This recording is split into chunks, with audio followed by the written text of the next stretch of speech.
Austerity comes to Saudi Arabia, one of the world's richest oil nations. And with a decline in financial power, there are real fears for a decline in regional and political power too. So what's the key to the kingdom's continued success? I'm Martin Stanford. This is Insight.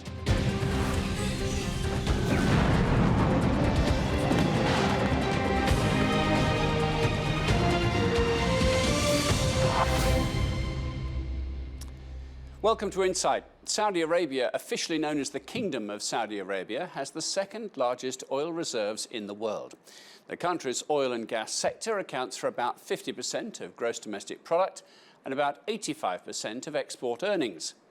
But the recent fall in the price of oil has forced the kingdom to raise revenue outside the oil sector, cutting energy subsidies, slashing public spending and introducing a tax on expat workers and their dependents. Insight's Ty Genwright reports.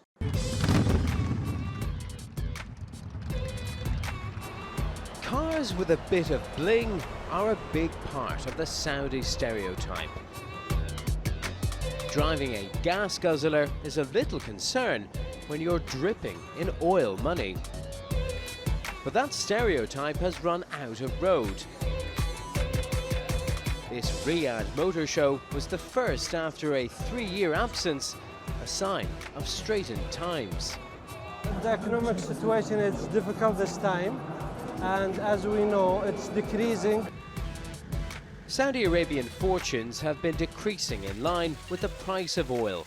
The so-called black gold makes up 87% of government income, but it's lost its luster. Oil prices, which were well over $100 a barrel in 2014, sank below $40 last year. A deal to cut production has stemmed the decline. Prices have stabilized in the $50 range, but Saudi Arabia must learn to live on selling less oil and at a lower price. 2 years ago, King Salman ascended to the throne, his job leading the country into uncharted territory, that of Saudi austerity. This year we are going through a difficult economic period, just like most countries. Wages for public servants have been frozen or cut. That's 2/3 of the workforce. And government subsidies have been cut on things like petrol, electricity and water, so consumer prices have gone up. In fact, prices of most things are going up because Saudi Arabia is introducing something the rest of us take for granted, a sales tax. 5% on pretty much everything except for food. The impact is something most retailers here have never seen before. There's a lot less work, especially with these decisions of the government. It's not the same as it was before. It was easy. Now the situation has deteriorated. Riyadh has given itself until 2030 to rebalance its economy and reduce the growing problem of youth unemployment. The biggest headline, selling shares in its mammoth state oil company, Saudi Aramco, raising $100 billion to spend on other investments to help wean itself off the reliance on oil. Investments like a metro system for Riyadh, where the population is forecast to grow from 6 to 8 million within a decade, and building the infrastructure to capitalize on other natural resources such as phosphates and bauxite. This place did not exist in 2007. There was nobody at all other than a good number of camels. It also wants to put its money into future industries, recently establishing a multi-billion-dollar technology investment fund. Simply one indication of this determination and the bold steps being taken. Things are changing in Saudi Arabia, but still under the careful guidance of its rulers. Music, dance and theatre have traditionally been restricted, but now entertainment is on the government's agenda. Look at the audience and who is sitting where. The sexes have not been segregated at this show. Could this be the beginnings of a Saudi social revolution or an attempt by the House of Saud to resist one? Ty Genwright reporting for Insight. Well, to discuss that further, I'm joined in the studio by Omar Ashur, who's the Senior Lecturer in Security Studies and Middle East Politics at the University of Exeter. Generations of Saudis have never known anything but loads of money being around. It must be quite a shock.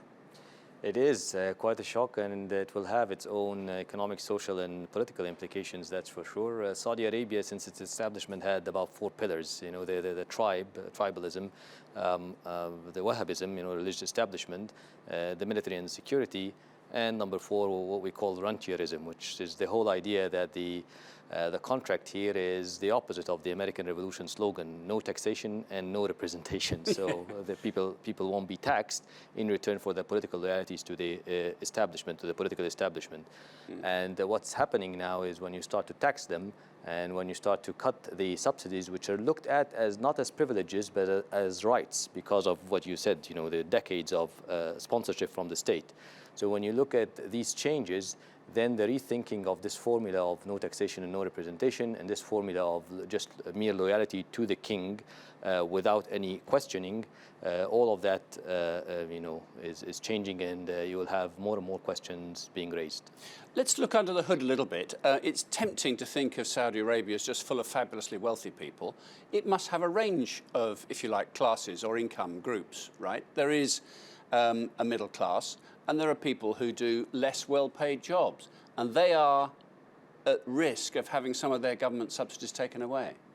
That's true, but Saudi Arabia does have the class factor is very strong. You have a very high level of unemployment compared to an oil-producing country, but also you have a deficit that is now over 100 billion. A budget deficit. Yes. For an oil-producing country. Again, one wouldn't have imagined it to such a wealthy country, no, but they're actually running a deficit, aren't they? Yeah, and it's a big deficit compared to their GDP. But in addition to that, because of the reliance on international markets and on oil production, there has been more and more stream coming in. So what's happening now is there's this transformation attempt. Vision 2030, the idea that we move away from the revenues from the fossil, move away a bit from international markets and their volatility, and diversify the investments, diversify the economy, and also add a local component, which is taxation. Now, we know the story of revolutions. If you have a regime that tries to change and play around with these economic set patterns for a long time, and reform them in a way that makes the government more accountable and less subsidies for a citizen, then this is when you start having the social and political implications. Can the general population not see, though, that the end is in sight? Fossil fuels will not go on forever. Their country will have to change. Is it just the manner of the change that they object to? The manner of the change in terms of accountability, transparency, reformism, holding the government accountable, peaceful alternation of power, all of that, of course, is all taboo political, all red. Saudi Arabia doesn't have political parties, doesn't allow social movements. So I think the bet here is on the 3 other pillars. The bet here is on the religious establishment, the Wahhabi establishment, fostering the idea that opposition is sinful, and you will be punished by God, not by the king, by God, and you will end up in hell if you oppose the authorities. And this is interesting. In the textbooks, in some of the textbooks, you have the Sunni core beliefs, so believe in God, believe in the angels, believe in heaven and hell, and believes that loyalty to the king is part of the creed, part of the dogma. So you have that relying on this educational socialization with religious enforcement, but also you have the military and the security, which should be dealing and dealt with successfully with most of the opposition in the last few decades.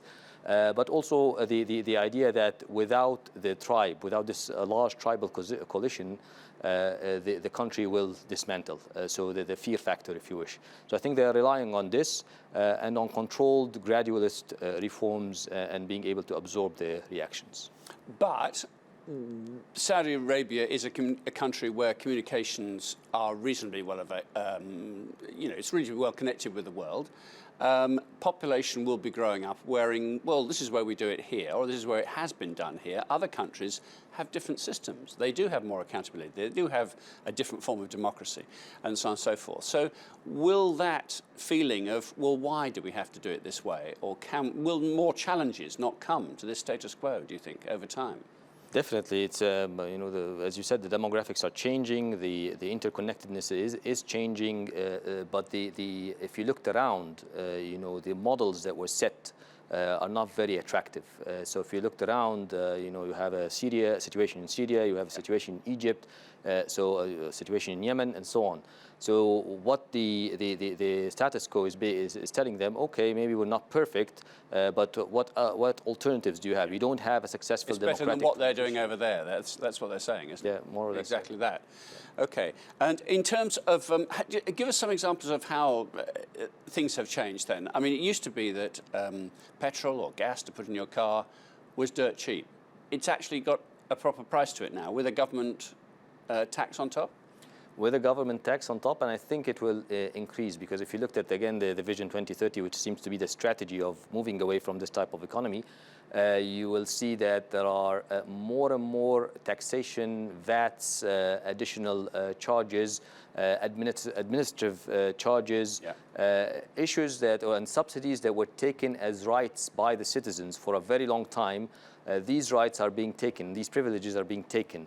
And the issue with that is that you transform this public frustration that can lead to anger, that can lead to social mobilization, which is, again, the almost consistent pattern of how uprisings and revolutions happen.